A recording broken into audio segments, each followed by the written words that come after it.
হরে কৃষ্ণ। সনাতন ধর্মে তুলসী বৃক্ষকে সব থেকে বেশি প্রাধান্য দেওয়া হয়েছে। যত প্রকার বৃক্ষ রয়েছে এর মধ্যে শ্রেষ্ঠ বৃক্ষ হচ্ছে এই তুলসী বৃক্ষ। কিন্তু বাড়িতে যদি একটা তুলসী গাছ থাকে তবে তার পাশে ভুলেও রাখবে না এই পাঁচটি জিনিস। তুলসী বৃক্ষ যেরকম পরম পবিত্র, এই তুলসী পত্রের সহিত ভগবানের সেবা করার কত মহিমা শাস্ত্রে বর্ণনা করা হয়েছে। কিন্তু বাড়িতে একটা তুলসী বৃক্ষ থাকলে প্রতিদিন তার পরিচর্যা করবে, পাশাপাশি ভুলেও যে যে জিনিসগুলো রাখা উচিত নয়, আজকের এই পর্বে আমরা সেই প্রসঙ্গে জানার চেষ্টা করব। এবং শাস্ত্রে বহু পুরাণে বা বহু বহু শাস্ত্রে অনেক কথা বলা রয়েছে এই তুলসী বৃক্ষ সম্বন্ধে, তুলসী দেবীর মহিমা প্রসঙ্গে। সেখান থেকেও আমরা তুলসী দেবীর বিশেষ কিছু মহিমা কথা আজকের এই পর্বে জানার চেষ্টা করব। প্রত্যেকটা সনাতন ধর্মাবলম্বীর তুলসী দেবী প্রসঙ্গে এই তথ্যগুলো জানা প্রয়োজন। সকলকে স্বাগতম জানাচ্ছি আমাদের এই অমর কৃষ্ণ কথায়। আজকের এই অমর কৃষ্ণ কথার আজকের এই পর্বটি বিশেষ গুরুত্বপূর্ণ প্রসঙ্গ।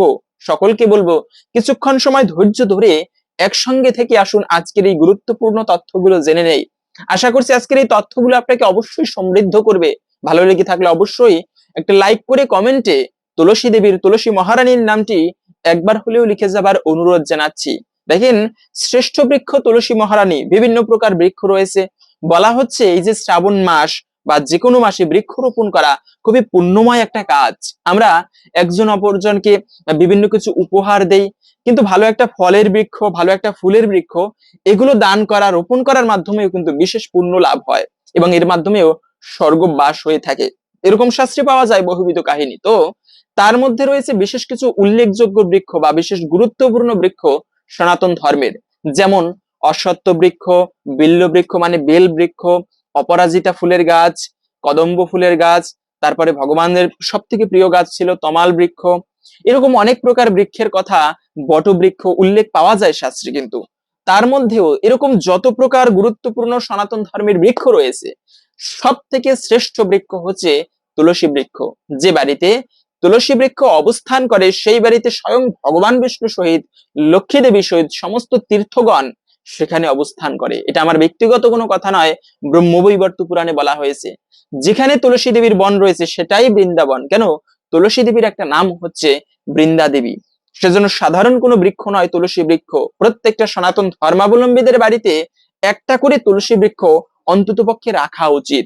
বৈদিক যুগে কেন, বৃদ্ধরা, দাদু দাদারাও, তারাও সকালবেলা উঠে পূর্ব দিকে তাকিয়ে প্রণাম করত। সেই পূর্ব দিকে তাকিয়ে প্রণাম করত, বৃন্দা দেবীকে, তুলসী মহারানীকে প্রণাম করত। এই প্রত্যেকের উচিত বাড়িতে একটা করে তুলসী বৃক্ষ রাখা। তুলসীর পত্রের এবং আর একটা বিষয় হচ্ছে, এই তুলসী দেবীর যে কত ঔষধি গুণ তা তো আমরা জানি। যেমন আপনার যদি কাশি হয় তবে সেক্ষেত্রে তুলসী পত্রের রস যদি চিবিয়ে খাওয়া হয়, সেক্ষেত্রে সেই তুলসীর রসে কাশি বা কফ কিন্তু তরল করে দেয়। এমনকি শুনলে অবাক হবেন যে তুলসী রস যদি বেশি খাওয়া হয় বীর্য পর্যন্ত পাতলা করে দেয়, ঘন বীর্যকে একেবারে পাতলা তরল পদার্থে পরিণত করে। তাই এই তুলসী পত্রের যে কত মানে রসের যে কত ঔষধি গুণ, তুলসী বৃক্ষের যে কত ঔষধি গুণ, এটা আমরা অনেকেই অজানা। যদিও বা জানি যে তুলসী অনেক ভালো কাজ করে ঔষধি ক্ষেত্রে, কিন্তু অনেক অনেক ঔষধি গুণ রয়েছে শুধুমাত্র এই তুলসী বৃক্ষের। এমনকি ইসকনের প্রতিষ্ঠাতা শ্রীল প্রভুপাদ, উনি ছোট্টকালে, একেবারে ছোট্ট বয়সে, 6 বছর বয়সে, ওর থেকেও ছোট, একেবারে শিশুকালে বলা চলে, অসুস্থ হয়ে পড়েছে। তো ওনার বাবা কি করেছে, ডাক্তারের কাছে না নিয়ে একেবারে মনে মনে অবস্থা, ওই সময় কতটা বিশ্বাস দেখুন ভগবানের প্রতি, ডাক্তারের কাছে না নিয়ে সে ভগবানের সামনে শুয়ে রেখে ভগবানের চরণ থেকে একটা তুলসী পত্র এনে রস করে প্রভুপাদের মুখে দিয়েছিল, ছোট্ট প্রভুপাদের। তখন সে ওইভাবে কিছুক্ষণের মধ্যে ভগবানের কৃপায় সুস্থ হয়ে ওঠেন। তো এটা একে তো একটা বিশ্বাস, দ্বিতীয়ত হচ্ছে ভগবানের বিশেষ কৃপা, আরো তুলসী পত্রের গুণ। তাই এই তুলসী বৃক্ষের ঔষধি গুণের কথা, ঔষধি গুণ, সেটা হচ্ছে তুলসী পত্র কখনো ঔষধি ক্ষেত্রে নিজের মানে শরীর ভালো করার জন্য ব্যবহার করার শাস্ত্রে ততটা বিধান দেওয়া হয়নি। ভগবানের সেবা করার অনেক গুণ, একে তো ঔষধি গুণ, দ্বিতীয়ত হচ্ছে দারিদ্রতা দূর করার জন্য, ভগবান নৃসিংহদেবের বিশেষ কৃপা লাভের জন্য, ভগবানের কৃপা লাভের জন্য তুলসী বৃক্ষের অনেক অনেক মহিমা শাস্ত্রে পাওয়া যায়। তার মধ্যে আর একটা বিষয় বলা হচ্ছে ভগবান বিষ্ণুর স্ত্রী। একে তো হচ্ছে তুলসী বৃক্ষের অনেক ঔষধি গুণ, দ্বিতীয়ত হচ্ছে শ্রেষ্ঠ বৃক্ষ, তৃতীয় একটা বিষয় হচ্ছে ভগবান বিষ্ণুর স্ত্রী হচ্ছে এই তুলসী মহারানী। আমাদের এখানে বৃষ্টি হচ্ছে, টিনের ঘর, তাই হচ্ছে হয়তো একটা ব্যাকগ্রাউন্ড নয়েজ হচ্ছে। আমি জানি না এটা হচ্ছে কিনা, বা মাইক্রোফোনের কারণে হয়তো বা নাও শোনাতে পারে। তবে যদি শোনায় ক্ষমা সুন্দর দৃষ্টিতে দেখবেন। তো বলা হয়েছে তুলসী দেবী হচ্ছে ভগবান বিষ্ণুর স্ত্রী, বিষ্ণুর 4 জন স্ত্রী, সেটা হচ্ছে লক্ষ্মী দেবী, গঙ্গা দেবী, তুলসী মহারানী এবং আরেকটা মানে স্ত্রী হচ্ছে সেটা হচ্ছে সরস্বতী দেবী। এই 4 জন স্ত্রী, তার মধ্যে হচ্ছে এদের কেউ কিন্তু বৃন্দাবন লোকে যেতে পারেনি, একমাত্র তুলসী দেবী হচ্ছে সেই বৃন্দাবনের অধিষ্ঠাত্রী দেবী। মানে রাধারানী এবং বৃন্দা দেবী, যদি এর একটা আলাদা তথ্য রয়েছে, তবে বৃন্দা দেবী হচ্ছে সেই বৃন্দা দেবী মানে বৃন্দাবনের অধিষ্ঠাত্রী দেবী। তাই এই তুলসী বৃক্ষের বা তুলসী দেবীর বিশেষ গুরুত্ব রয়েছে। কিন্তু সেজন্য বলা হয়েছে যাদের বাড়িতে দারিদ্রতা রয়েছে, যে বাড়িতে দারিদ্রতা থাকে তাদের দারিদ্রতা দূরীভূত করার জন্য একটা গুরুত্বপূর্ণ মাধ্যম বলে দিচ্ছি। মানে একবার প্রতিদিন প্রতিদিন বাড়িতে তুলসী বৃক্ষের সেবা করুন। প্রথমেই তো বলে দিয়েছি, যে বাড়িতে তুলসী বৃক্ষ অবস্থান করে সেই বাড়িতে লক্ষ্মী দেবী এবং ভগবান বিষ্ণুর সহিত সমস্ত তীর্থগণ সেখানে বিরাজ করে। এবং যে বাড়িতে প্রত্যহ তুলসী পূজা হয়, তুলসী দেবীর পুজো বাদ দেন, পরিচর্যা করা হয়, এই তুলসী পরিচর্যার মাধ্যমে আপনি হয়তোবা ভগবানের সেবাটা ঠিকভাবে করতে পারেন না, কিন্তু তুলসী দেবীর সেবা করেন ঠিকভাবে প্রতিদিন, তবে আপনিও অন্তিমে ভগবানের বিশেষ কৃপা লাভ করতে পারবেন। ভগবানের পুজো না করলেও তুলসী দেবীর সেবার আরো বেশি মহিমা শাস্ত্রে পাওয়া যায়। তাই প্রতিদিন যে ব্যক্তি তুলসী বাগান পরিচর্যা করে, এর মাধ্যমেও বিশেষ ভগবানের কৃপা লাভ করা যায়। আপনি ভগবানের পুজো করায় অপরাধ হয়, কিন্তু তুলসী দেবীর পুজোয় বা তুলসী বৃক্ষের পরিচর্যায় ততটা অপরাধ নেই, কষ্ট নেই ততটা। প্রত্যেককে বলবো আপনারা অন্তপক্ষে একটা তুলসী বৃক্ষের পরিচর্যা প্রতিদিন হলেও করবেন। এর মাধ্যমে বিশেষভাবে বলা হয়েছে যে বাড়িতে প্রত্যহ তুলসী পরিচর্যা করা হয়, তুলসী পুজো হয়, সেই বাড়িতে লক্ষ্মী সহ ভগবান বিষ্ণু অবস্থান করে, মানে ভগবান বিষ্ণুর কৃপা হয়। তো সেই সঙ্গে বলা হয়েছে যে লক্ষ্মী হয় মানে ধন বৃদ্ধি হয়, দারিদ্রতা দূরীভূত হয়। মা লক্ষ্মীর কৃপা হলে, ধন সম্পদের অধিষ্ঠাত্রী দেবী হচ্ছে লক্ষ্মী দেবী, তার কৃপা হলে কখনো সংসারে দারিদ্রতা আসে না, অভাব অনটন ঘুচে যায়, দারিদ্রতা নাশ হয় বলা হয়েছে। তাই দারিদ্রতা দূর করার জন্য এটা অবশ্যই করবেন, সেটা হচ্ছে যে প্রতিদিন তুলসী দেবীর পরিচর্যা করবেন এবং সন্ধ্যাকালে অবশ্যই একটা প্রদীপ তুলসী তলায় অর্পণ করবেন। শাস্ত্রে এরকম কথা পাওয়া যায়, যে ব্যক্তি তুলসী দেবীর বা শুভ দিনে যে ব্যক্তি তুলসী তলায় একটা প্রদীপ অর্পণ করে, তার পিতৃপুরুষ পর্যন্ত উদ্ধার লাভ করে, এতটা পুণ্য হয় তার। তাই তুলসী তলায় প্রদীপ অর্পণ করে আপনার পিতৃপুরুষের মঙ্গলের জন্য প্রার্থনা করতে পারেন। তুলসী দেবী কেবলমাত্র দারিদ্রতা দূরীভূত করার জন্য নয়, ভগবানের সেবা এটা জাগতিক সম্পদ চাওয়ার জন্য নয়। আমরা অনেক সময় রয়েছে কি যে ভগবানের পুজো করি, বলি ভগবান আমাকে ধন দাও, টাকা দাও, জন দাও, কিন্তু মনে রাখবে ভগবানের পুজো করে জাগতিক কিছু চাওয়া উচিত নয়, এটা হচ্ছে ঠকে যাওয়া। কিরকম সুন্দর একটা কাহিনী মনে পড়লো বা গল্প, একটা শিক্ষণীয় খুবই, যে একবার একটা রাজা ঘোড়ায় টকবক করে তার মন্ত্রী আদিদের নিয়ে কোথায় যেন যাচ্ছিল। ওই যাত্রা পথে হঠাৎ তার মানে রাজ পোশাকের একটা বোতাম ছিঁড়ে গেল। তো বোতাম ছিঁড়ে গেছে, আরো রাজার পোশাক বলে কথা, মন্ত্রী সেই পোশাকটাকে পাশে একটা দর্জির দোকানে নিয়ে গিয়েছে। দর্জি ছিল খুবই ভালো সৎ ব্যক্তি, রাজাও খুবই ভালো। তো দর্জিটা ওই বোতামটা সেলাই করে দিল। এখন রাজা জিজ্ঞাসা করলো, কয় টাকা দিব তোমাকে? দর্জি চিন্তা করলো, রাজামশাই এই রাজ্যের মালিক মানে রাজা, তিনি খুবই সুন্দরভাবে প্রজা পালন করেন, রাজ্য পরিচালনা করেন। রাজামশাই, আমি আপনার সেবা করতে পেরেছি, এতে আমি সন্তুষ্ট। আমি কোনো কিছু আশা করি না আপনার থেকে। আমি আপনার সেবা করতে পেরেছি, এটা আমার চরম ভাগ্যের। কিন্তু রাজা তিনি চিন্তা করতেছেন, আমি যদি না দিয়ে যাই রাজ্যের প্রজারা কি শিখবে, আমি যদি যথার্থ মূল্য না দেই। তখন রাজামশাই বললো, দেখো তুমি সেলাই করে দিয়েছো, তোমার মূল্য অবশ্যই দেব। অনেকক্ষণ সেই দর্জি তো নিবেই না টাকা, কিন্তু রাজা না দিয়ে যাবে না। শেষ পর্যন্ত দর্জি বলল, প্রভু আপনার যদি দিতে ইচ্ছা হয় আপনি যা দিবেন তাই নিয়ে আমি খুশি, আপনি যা দিবেন। কিন্তু রাজায় পড়েছে বিপদে, কেন? সে যদি চাইতো 2 টাকা জানে রাজা মূল্যের, কিন্তু রাজার একটা আত্মসম্মান বলে কথা। তাই রাজা কি করলো, 2 টাকার বিনিময়ে আত্মসম্মানের কারণে 2টি গ্রাম তাকে দিয়ে দিল। এ হচ্ছে নিঃস্বার্থ সেবা। ভগবানের সেবা করে অনন্ত কোটির ব্রহ্মাণ্ডের একমাত্র মালিক, তার কাছে কিছু চাইতে হয় না, আপনা থেকেই ভগবান দিয়ে দেয়, চাইলে বরঞ্চ ঠকে যাওয়া হয়। তাই বলা হয়েছে দারিদ্রতা দূর করা এটা তো সাধারণ একটা বিষয়। তুলসী দেবীর সেবা করলে, লক্ষ্মী দেবী হচ্ছে যার অংশ স্বরূপা, সেই তুলসী দেবীর সেবা করলে সংসারের ধনহানি হবে, তো মানে ধন বৃদ্ধি হবে, এটা তো স্বাভাবিক বিষয়। কিন্তু ভগবানেরও বিশেষ কৃপা লাভ হয়, আর যার জীবনে ভগবানের কৃপা লাভ হয় তার জীবনে কোনো প্রাপ্তির থাকতে পারে না কিছু। তৃতীয়ত একটা বিষয় হচ্ছে যে অনেকে বলেন বিপদ আপদ বেশি হয় সংসারে, ছোট বাচ্চাদের বিপদ হয়, অথবা আপনি দূরে কোথাও যাত্রা করবেন, সেক্ষেত্রেও কিছু তুলসী পত্র অথবা 108টা তুলসী পত্র চয়ন করে, যারা এটা বৈষ্ণব রয়েছেন তারা ভালো বুঝবেন, ভগবান নৃসিংহদেবের চরণে অথবা ভগবান বিষ্ণুর চরণে অর্পণ করুন। এর মাধ্যমেও ভগবানের বিশেষ কৃপা লাভ হয়, দারিদ্র মানে বিপদ আপদ নাশ হয়। সেজন্য দেখবেন বিভিন্ন গৌরীয় মঠে বা বৈষ্ণবেরা নৃসিংহদেবের চরণে সকালবেলা তুলসী পত্র অর্পণ করে। 108 নাম বলে 108টা তুলসী পত্র আপনি ভগবানের চরণে অর্পণ করুন, সব থেকে বেশি খুশি হয়। বিষ্ণু ধর্মোত্তর গ্রন্থের কথা, তুলসী দল মাত্রে ন জলস্য চুলকিন বা বিক্রিণীতে সমাত্মানাম ভক্তিভ্য ভক্ত বৎসলা।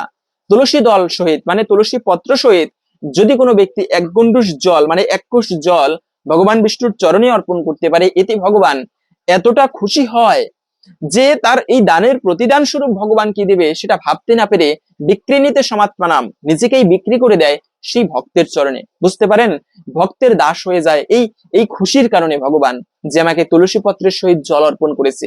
এতটা পছন্দ করে ভগবান এই তুলসী পত্রকে। সেজন্য বলা হয়েছে আপনি দূরে কোথাও যাত্রা করবেন, দূরদেশে, সেক্ষেত্রে কিছু তুলসী পত্র ভগবানের চরণে অর্পণ করুন, নিঃসন্দেহে ভগবানের কৃপা লাভ হবে, সেই বিপদ দূরীভূত হবে। এবং বলা হয়েছে তুলসীর মালা ধারণ করলে, হ্যাঁ অনেকে বলে থাকে যে তুলসীর মালা ধারণ করেছে, আরে মিথ্যা কথা বলা যাবে না, তুলসীর মালা ধারণ করেছে আমিষ খাওয়া যাবে না, মাছ মাংস খাওয়া যাবে না, এই সমস্ত বিভিন্ন কথা। যদিও শাস্ত্রে বলা আছে তুলসী কাষ্ঠমালা বিভূষিত ভ্রমাতেয়দি দুঃস্বপ্নম দুর্নিমিত্তঞ্চ ন ভয়ম শস্ত্রজম কচিত। যদি কোনো ব্যক্তি তুলসী কাষ্ঠের মালা ধারণ করে জগতে ভ্রমণ করে, তার দুঃস্বপ্নের ভয় থাকে না, অস্ত্রের ভয় থাকে না, শত্রুদের ভয় থাকে না, ভগবান সকল কিছু থেকে তাকে রক্ষা করে। এমনকি যমরাজ মানে এটা হচ্ছে পদ্ম পুরাণে যম ব্রহ্ম নারদ সংবাদে বলে দিয়েছে, হে যমদূতগণ শুনে রাখো, যেখানে যেখানে তোমরা তুলসী কাষ্ঠের মালা ধারণকারী ব্যক্তিকে দর্শন করবে, তাকে কখনো যমলোকে নিয়ে আসবে না, দূর থেকে প্রণাম করে তাকে তোমরা চলে আসবে যমপুরীতে, কখনো তাদেরকে এই যমলোকে আনবে না, তারা বৈকুণ্ঠবাসী হবে। তাই তুলসী কাষ্ঠের মালার এতটা গুরুত্ব। কিন্তু সেই মালা ধারণ করে অনেকে বলে থাকে যে মাছ মাংস গ্রহণ করা যাবে না, এটা কতটা যুক্তিসঙ্গত বা মিথ্যা কথা বলা যাবে না। আরে তুমি মিথ্যা কথা বলো, তুলসীর মালা কেন ধারণ করছো? মিথ্যা কথা তুলসীর মালা ধারণ করে বলা যাবে না, কিন্তু ধারণ না করে বলা যাবে? কখনো কোনো অবস্থাতেই মিথ্যা কথা বলা যাবে না। তবে এটা কলিযুগ, মানুষ মিথ্যা কথা বলেই ফোনের মাধ্যমে, এই তুমি কোথায় আছো, আমি অমুক জায়গায়, দেখা গেল সেখানে সে নেই, তো এটা বলে ফেলে। সেক্ষেত্রে হচ্ছে যে কোনো অবস্থাতেই আপনি তুলসীর মালা ধারণ তো করুন, এরপরে চেষ্টা করুন মিথ্যা কথাকে কমিয়ে আনতে। এটা একটা অজুহাত মাত্র, যে আরে মিথ্যা কথা বলা যায় না সেজন্য আমি তুলসীর মালা ধারণ করিনি, না, এটা অজুহাত। ভগবানের সেবা করব, ভুল ত্রুটি হতেই পারে। এই যে আমরা গীতার শ্লোক, অনেকে বৃদ্ধরা বলে থাকে আরে গীতার শ্লোক পড়ো তোমরা, ভুল হলে জানো পাপ হয়। কোনো পাপ নেই, শ্লোক উচ্চারণ করতে গেলে ভুল হবে, সংস্কৃত ভাষা পৃথিবীর কঠিন ভাষা, তার মানে এই নয় যে পড়তে পারবো না, সেটা অবশ্যই পড়া যাবে। এবং বলা হয়েছে যে তুলসী তলায় জল অর্পণ, হ্যাঁ সব থেকে গুরুত্বপূর্ণ বিষয়। তুলসী সেবা করতে গেলে তুলসী দেবীকে জল অর্পণ করতে হয়, কিন্তু সেই জল অর্পণ কখন করা যাবে মনে রাখবে। তুলসী তলায় জল অর্পণ করতে গিয়ে ব্রহ্মবৈবর্ত পুরাণে ছোট্ট একটি কাহিনী এরকম পাওয়া যায়। একটা কুকুর পাশের বাড়ি থেকে খাবার চুরি করে খেয়ে একটা সাধুর বাড়িতে গিয়েছে। তো ওই সাধু তুলসী বৃক্ষে জল অর্পণ করেছে এবং সেই সাধু একটু ঘরে প্রবেশ করেছে। কুকুরটা অনেক জল পিপাসা পেয়েছে। সেই কুকুর কি করেছে, সেই তুলসী বৃক্ষের নিচে যে জল ছিল সেই জলটুকু গ্রহণ করেছে, মানে পান করেছে। আর শাস্ত্রে পাওয়া মানে উল্লেখ রয়েছে যে তুলসী তলায় সমস্ত তীর্থগণ অবস্থান করে, মহাপবিত্র তুলসী তলার জল, সেই জল পান করার পরে কুকুরের সমস্ত পাপ বিধৌত হয়েছে। পাশের বাড়ি যে বাড়ি থেকে খাবার খেয়ে এসেছে সেই বাড়ির লোকজন এসে কুকুরটাকে মেরে ফেলেছে, মানে মানে লাঠির বাড়ি দিয়ে মেরে ফেলেছে, কুকুরটা মারা গিয়েছে। সেখানে যমদূত উপস্থিত, পাশাপাশি সাথে সাথে বিষ্ণুদূতগণ এসে যমদূতদেরকে তাড়িয়ে দিতে লাগলো। আর বিষ্ণুদূতের যে তেজ, তার ধারে কাছে যাওয়ার মতো শক্তি নেই যমদূতের। যমদূতেরা প্রণাম করে বলতে লাগলো, প্রভু এই কুকুরের আত্মা তো পাপিষ্ঠ, এ চুরি করে খাবার খেয়েছে, বলে তোমরা দেখোনি? বিষ্ণুদূতগণ বলতে লাগলো, এ তুলসীর তলার জল পান করেছে, সমস্ত পাপ তার মুক্ত হয়েছে, এই আত্মা বৈকুণ্ঠ লোকে যাবে আমাদের সাথে। তাহলে বুঝতে পারেন এই তুলসী তলার জল পান করারও কতটা মহিমা শাস্ত্রে উল্লেখ রয়েছে। সুন্দর একটা মন্ত্র রয়েছে তুলসী বৃক্ষে জল অর্পণ করার, ওম গোবিন্দ বল্লভম দেবীম ভক্ত চৈতন্য কারিণীম স্নাপয়ামি জগদ্ধাত্রীম কৃষ্ণ ভক্তি প্রদায়িনাম। এই মন্ত্র বলে তুলসী বৃক্ষে জল অর্পণ করতে হয়। হয়তোবা লিখে দিচ্ছি না, আপনারা ইউটিউব মানে গুগলে গিয়ে সার্চ করবেন তুলসী বৃক্ষে জল অর্পণ মন্ত্র, তাহলে পেয়ে যাবেন। এই তুলসী বৃক্ষে জল অর্পণ করতে হয় ভালোভাবে। এবং তুলসী বৃক্ষে কখন জল অর্পণ করা যাবে না মনে রাখবে, সূর্যাস্তের পরে কখনো তুলসী তলায় জল দিতে নেই। সূর্যাস্তের পরে এবং দুপুর বেলা শুধুমাত্র তুলসী বৃক্ষে জল দেওয়া যাবে, সকাল এবং বিকালে। অনেকে আবার কি করে যে বলে থাকে একাদশীতে নাকি তুলসী বৃক্ষে জল দেওয়া যায় না, না এটা সম্পূর্ণ ভুল ধারণা। পূর্ণিমা, অমাবস্যা, একাদশী, দ্বাদশী এই সমস্ত সময়ে ভুলেও কখনো তুলসী বৃক্ষে জল দিতে নেই। কিন্তু এটা অবশ্যই খুবই গুরুত্বের সহিত দেখবেন যে পূর্ণিমা, ও আচ্ছা এটা বলেছি আমি, আমারও ভুল হয়েছে কথায়, পূর্ণিমা, অমাবস্যা, একাদশী, দ্বাদশী এই সমস্ত দিনে তুলসী পত্র চয়ন করতে নেই। তবে অবশ্যই একাদশীতে তুলসী দেবীকে জল দেওয়া যাবে, কেননা তুলসী দেবীকে জল অর্পণ করা মানে স্নান সেবা নিবেদন করা। অবশ্যই সেই সময়ে এটা শাস্ত্রে পাওয়া যায় না কোথাও যে তুলসী বৃক্ষকে একাদশীর দিনে জল দেওয়া যাবে না, এটা মানুষের মন গড়া একটা কথা। তবে মনে রাখবে, প্রত্যহ তুলসীকে জল মানে দর্শন করলে, ব্রহ্মা নিজে বলেছেন যে ব্যক্তি প্রত্যহ তুলসীকে দর্শন করে তার ব্রহ্ম হত্যা, ভ্রূণ হত্যা জনিত পাপরাশি দূরীভূত হয়, ভয়ানক পাপ পর্যন্ত বিদরিত হয় সকালবেলা তুলসীকে দর্শন করার মাধ্যমে। এখন কথা হচ্ছে, ভিডিওর যে মূল প্রসঙ্গ, কোন জিনিসগুলো এই পরম পবিত্রতম তুলসী বৃক্ষের পাশে রাখা উচিত নয়। সব থেকে শ্রেষ্ঠ বৃক্ষ তুলসী মহারানী, ভগবান বিষ্ণুর প্রিয় বৃক্ষ, সেই বৃক্ষের পাশে ভুলেও যে জিনিসগুলো রাখবে না, তার মধ্যে প্রথমত হচ্ছে, অনেক সময় দেখা যায় যে চারিপাশে নোংরা আবর্জনা, একটা ময়লার ভাগার দুর্গন্ধ ছড়াচ্ছে, তার পাশে তুলসী বৃক্ষকে রেখে দেই না, এটা করবে না। তুলসী দেবীর যে ঘ্রাণ, সেটা নাকে প্রবেশ করলে রোগ দূরীভূত হয়। সেই তুলসী বৃক্ষের পাশে কখনো নোংরা আবর্জনা, দুর্গন্ধ রাখতে নেই, আজে বাজে কোনো জিনিস রাখা উচিত নয়। দ্বিতীয়ত হচ্ছে, সন্ধ্যার পরে, যা তো আমরা একটু আগে বলে দিয়েছি, সন্ধ্যার পরে বা সূর্যাস্তের পরে আমরা তুলসী দেবীর পুজো করব অবশ্যই সন্ধ্যার সময়ে, কিন্তু সেই তুলসী বৃক্ষে জল অর্পণ করা এটা একটা অপরাধের বা পাপের। তাই ভালো করে মনে রাখবেন, সন্ধ্যার পরে কখনো তুলসী বৃক্ষে জল অর্পণ করা উচিত নয়। তৃতীয়ত হচ্ছে, তুলসী বৃক্ষের পাশে আমরা একটা তুলসী মঞ্চ রয়েছে, সেখানে তুলসী আরতি হচ্ছে সন্ধ্যাকালে, আমরা কি করি, তুলসী মঞ্চের বা তুলসী বৃক্ষের পাশেই জুতো রেখে দেই। জুতো কিন্তু ভালো না। পদ্মপুরাণে উল্লেখ পাওয়া যায় যে ভগবানের মন্দিরে গেলে এমন ভাবে জুতো রাখবে না যে জুতো ভগবানের সরাসরি বিগ্রহের সামনে চোখাচুকি পড়ে। এতে কি হয়, ভগবানের বিগ্রহ যদি তোমার জুতো দর্শন করে, তবে 8 জন্মের পুণ্য ধ্বংস হয়ে যায়। তাই বলা হয়েছে, সেই তুলসী বৃক্ষের পাশে কখনো জুতো বা চপ্পল ভুলেও রাখা উচিত নয়। এরপরে হচ্ছে কণ্টকযুক্ত বৃক্ষ, কাঁটা জাতীয় বৃক্ষ, বাস্তুশাস্ত্র মতে বলা হয়েছে বাড়িতে লাগানো উচিত নয়, এটা একটা অশুভ।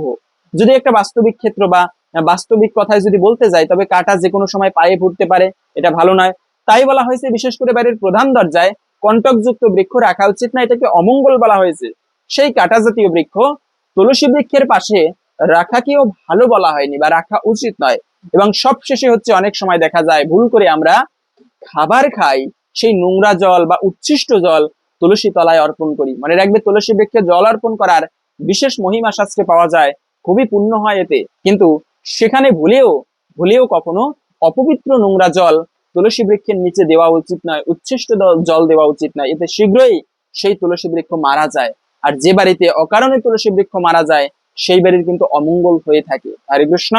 আশা করছি অমর কৃষ্ণ কথার আজকের এ পর্বটি আপনাকে সমৃদ্ধ করেছে। ভালো লেগে থাকলে অবশ্যই একটা লাইক করে যাবেন, কমেন্টে আপনার ইষ্ট দেবতার নামটি একবার হলেও লিখে যাবার অনুরোধ জানাচ্ছি। ভগবানের কৃপায় সকলের জীবনে মঙ্গল হোক, এই কামনা করে আজকের ভিডিওটি এখানে সমাপ্ত করছি। হরে কৃষ্ণ।